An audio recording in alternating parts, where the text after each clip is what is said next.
Jesus was in the stern, the front of the boat, sleeping on a cushion. The disciples woke and said to him, "Teacher, don't you care if we drown?" Don't you think that kind of presents the problem? God, are you awake? Can you see what's going on in my life? Do you care? Or are you, as we say, asleep at the wheel? Are you not really driving the world? Do you not really care what's going on for me and for others? Literally, they say, "Don't you care if we perish?" G'day. You're listening to a talk given at Risen Church in Brisbane. We meet on the south side of the city. We'd love for you to join us. We hope this talk helps grow you in Jesus. I was surprisingly worried about a couple of signs.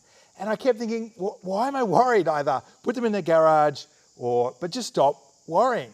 But I found myself waking up each morning, and it's Brisbane, right? So when are you waking up? 5 a.m.,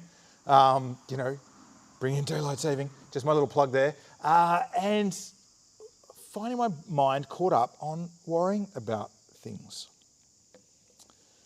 There are lots of things to worry us. But what is the thing behind those worries that make us worry? We worry about particular things. If the boards got stolen, it would cost some money to replace them. But so what? So there's all these little things that go on, but have you noticed how they kind of grow and they kind of fill your horizon? So actually, if you dig around for a while, the question is asking, why am I worried about this worry? And I want to put it to you that actually the source of all our worries actually is we're not confident that God cares for us. We're not confident that God's got this. Let me bring it back to the A-board signs.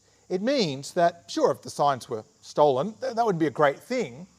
But I guess I'm worried about the cost and hassle and energy of replacing them, which means I'm worried about where will that money come from?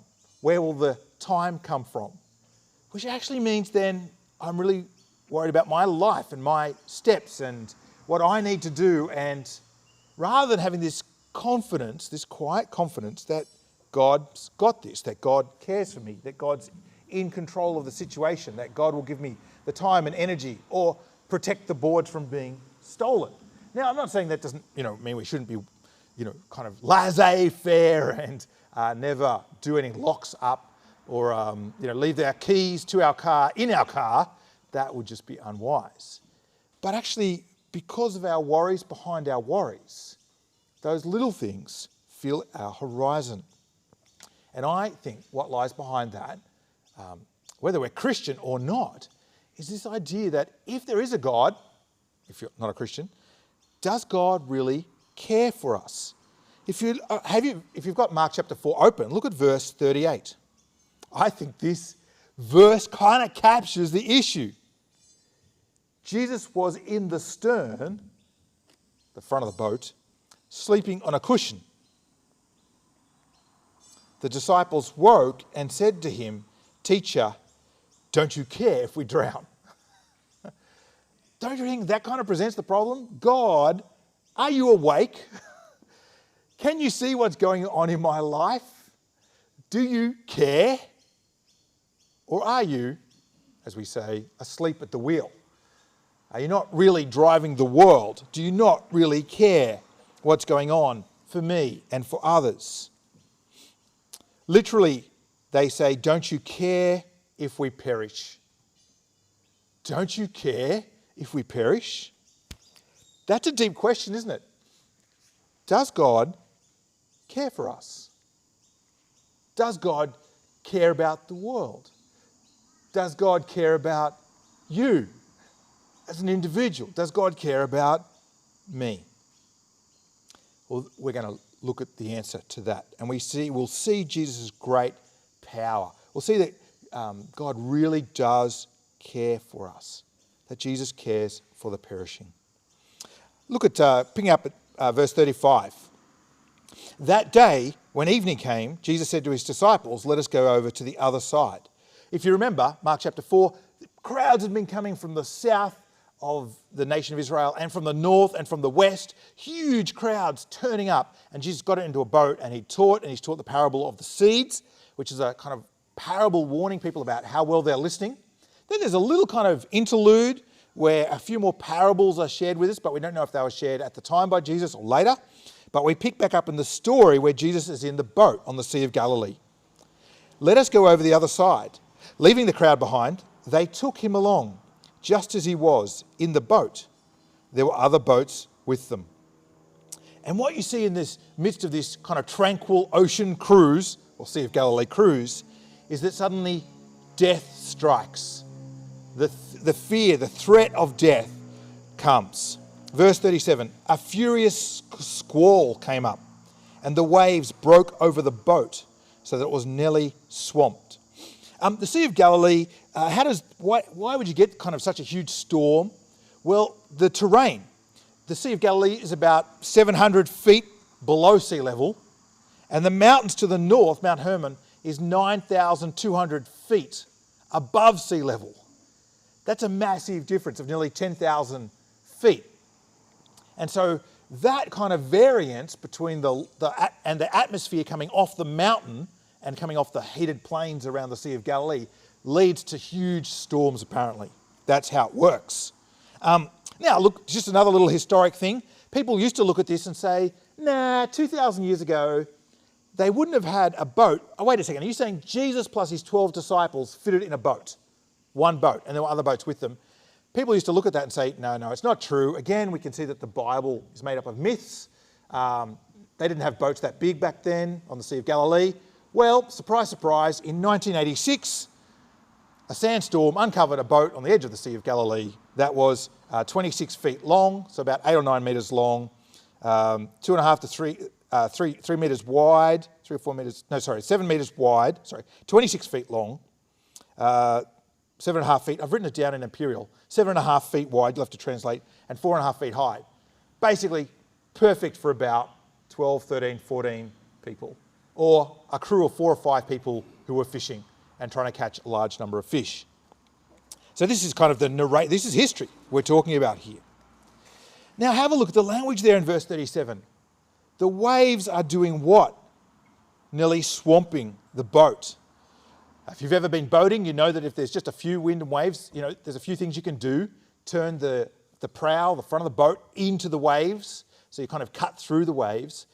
But these guys, about a third of the crew were fishermen, and there's nothing they can do. That's how serious the storm is. See the language there? It says the waves broke over the boat. I don't know if you have a favourite beach to go swimming at. When I lived in the eastern suburbs of Sydney, Bondi was too crowded. Clovelly, too hard to get parking. So occasionally we'd go to this beach called Maroubra. But how did the waves break there? It was not that gentle kind of cascading wave. They came into the shore and they just flipped up and they smashed down onto the beach. If you didn't know what you were doing, you got slammed in the sand. It was come to Maroubra and get slammed in the sand, probably 50% of the time. That's what's happening here. Huge waves are rising up and smashing down on the boat. Verse 38, Jesus is asleep on a cushion, potentially a wet cushion, but he's just sleeping on the cushion. And it's this picture of complete and total trust in God. Throughout the Old Testament, this trust in God often is related to, I go to sleep at night and I rest and I am unafraid no matter what is going on. There's this little picture. But look at the disciples. Basically they say, how can Jesus be sleeping? We're all gonna die. Verse 38, the disciples woke Jesus and said to him, Teacher, don't you care if we drown? Don't you care if we drown? You can see the situation. waves are pounding down on this boat, and, fishermen are worried. That means it's a serious storm, and Jesus is asleep. He couldn't even be bothered to wake up properly. I don't know if, as a father or a mother, you've ever ignored your children because you've been in the middle of something important. And the kids, sometimes they say, "Don't you care? Don't you notice?" They want your attention, but there's something that matters to them, and whether they're worried or frightened or want to share with you. But the thing is, they kind of, if you ignore them for a while, it's like, "Don't you care about me?" But what we see is that Jesus is the stiller of storms. Me and this mic are not having fun together. When Ethan sets it up, it's perfect. I must just not be strong enough. I've got to really crank it. What we see is Jesus is the stiller of storms. Verse 39, he got up, rebuked the wind and said to the waves, "Quiet, be still." And the wind and the waves died down, and it was completely calm. Picture that. Brisbane has some pretty wild storms, doesn't it? Usually in November and October. And you know they're coming, don't you? If you drive around the streets of Salisbury, what do you see? Well, you see blankets on the top of people's cars. And you see people who don't have a carport snuggling in their car into other people's carports. Suddenly people you'd never talked to before have become your friend, and you're wanting to get your car in next to there. And you get the clouds, they get that kind of dark, kind of green, slightly ominous tinge. And you know it's one of those storms. Hail is coming, the wind is going to whip. Can you imagine if it's starting to storm like that, and you walked around the streets of your suburb and said to everyone, "Look, don't worry about it. Don't cover up your cars. You don't need to repark them. I've got this. I've got this." Because you're going to stand in the middle of the street when the storm comes and say to the storm, "Shh, down boy, down." Any of you thinking about that, looking forward to the next storm? Or when the next cyclone comes down the north coast of Queensland? Anyone got plans to do that? Absolutely not, right? Who controls the wind and the waves? Who gets to tell lightning what to do? Who tells hail where to go?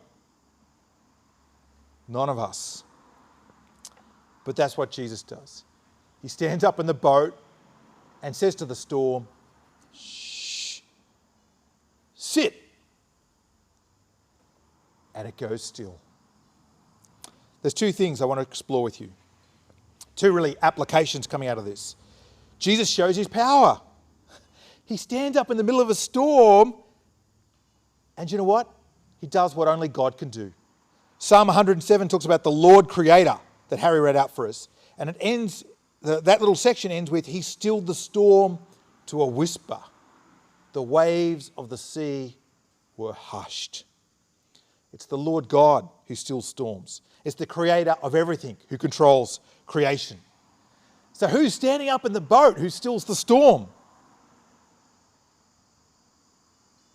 Well, Jesus, who has the very power and authority of God himself. And the conclusion that the church eventually came to is that Jesus is in fact God, God the Son. He has the power and authority of the Creator, but he doesn't wield it asking for God to be at work. He just wields it as if it's his power. Jesus has the power and authority of God. And the disciples get this. Glance down at verse 41. They were frightened of death. But look at the first few words in verse 41. After Jesus stills the storm and everything is calm. How are they feeling about this moment? They were terrified. And they asked each other, "Who is this that the wind and waves obey?" They had called him teacher, "Don't you care if we drown?" And he had stilled the storm.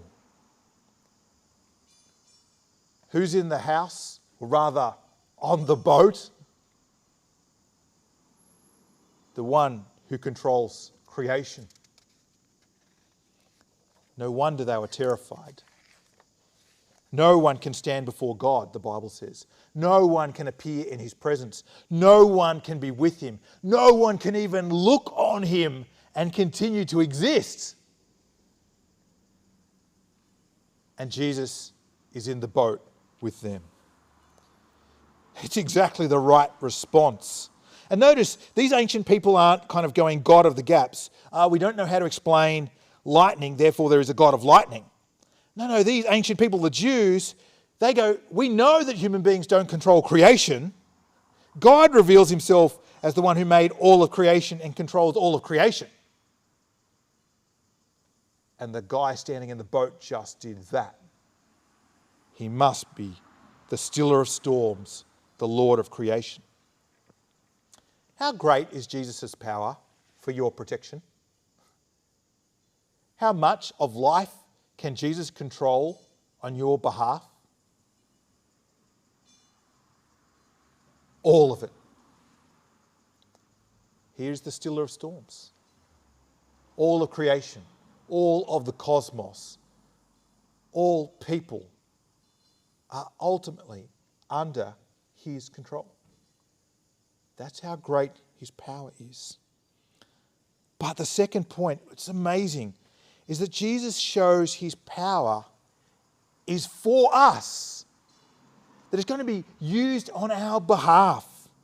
That Jesus uses his power for those who are perishing, to protect those who are perishing. Verse 38, Jesus is in the stern, sleep on a cushion. The disciples wake him, Teacher, don't you care if we drown? You can see their question. It's an accusation really, isn't it? Jesus is asleep. He doesn't care about what's happening. Isn't this our accusation to God when things go wrong? God, why would you let this happen? If you're powerful, why were you asleep at the wheel? Why don't you wake up and do something and fix this problem? God, don't you care that the pandemic is killing hundreds of thousands of people? Don't you care, God, that death is ripping families apart? Mothers and brothers and sisters and daughters and grandparents and children. But look at Jesus' words. He said to his disciples, why are you so afraid? Do you still have no faith? See, they are afraid because I think two things. They don't trust Jesus. They don't trust his love for them and his power to protect them. Can you see those two things? Don't you care if we are perishing? Maybe they sense his power for them, but they're not confident that he loves them because they're like, question is, don't you care that we are perishing? And Jesus challenges them. Do you still have no faith? What he's saying is, do you still not trust me? Do you still not trust me that I care for you? After all you've seen me do for people, don't you trust me that I care for you and that I will protect you? It's a little bit like this. My brother Nathan, he's 4 years younger than me, and occasionally we would double each other on the motorbike to get things done around the farm. And he was a little bit more confident and a little bit more ambitious on the motorbike, and he would love to go fast. He would absolutely love to go fast. And we would race through the stock route over dam banks, under branches, weaving through thistles. But sometimes I'd yell out, slow down. And Nathan would yell out, don't you trust me? Don't you trust my skills on this behemoth of a bike? Actually, little brother, no, I don't. No, I don't, especially when you're doubling me. No, I don't. Mind you, I think, at least as far as I know, he had less accidents than me, or he was better at hiding them when he did have them. Anyway, we'll just put that to the side. But see, you can see if I trusted him, his ability, his power, his skill, and his protection of me, I wouldn't yell out, slow down. But exactly because I'm questioning his skills, his strength, his power, his love, saying, whoa, Nathan, you don't have this. Jesus challenged his disciples. You don't trust me that I care for you. You don't believe, perhaps, that I have the power to protect you. Where are you at? Isn't the disciples' question our question when a plane full of children crashes? Or perhaps a friend commits suicide? Or when a pandemic rages? God, don't you care that we are perishing? See, what makes you afraid? Have you been afraid of losing your job this year? Afraid of COVID? Afraid of the craziness in America and what that might mean for the rest of the world? Afraid for the craziness in other parts of the world and what that might mean for Australia? Afraid of the future, what the future might hold for you? Afraid for your children? Afraid for your A-boards? But see, what we're ultimately afraid of is that God doesn't care for us, that God doesn't have the power to protect us, that if bad things happen, that they will be inevitably and terribly bad, and that God is at work in those things for our good, that we don't have God's love, care and protection. But this passage shows us we don't need to be afraid if we follow Jesus. We have no reason to be afraid of anything in life or of sickness nor death, nor anything in the spiritual realm, nor anything in the physical realm. See, the logic is this. Our world is filled with storms, chaos, disasters, difficulty, pandemics. Why? Because sin is in the world and sin is in our hearts. We rejected God, and God tilted the world off balance so that we would realize we can't live without God. And that's why the world is filled with storms. But that's the first part of the logic. But the second part is that Jesus is in fact the Messiah. He is in fact not just the Messiah, but God the Son, who is God on earth with all of God's power and authority. That's the second thing. And the third thing is that Jesus faced that ultimate storm for us. That Jesus went to the cross to face sin and God's judgment at sin, and to face death itself on behalf of all humanity. That Jesus faced that ultimate storm of death and judgment. That's what the cross is all about. Why? To deal with sin in the world and in our hearts, to conquer it, to bring a new world to come. That's Jesus' ultimate plan when he returns. But Jesus hushed the storm of death and judgment by facing God's wrath and anger at sin on himself. On the cross, he said to sin and judgment, shh,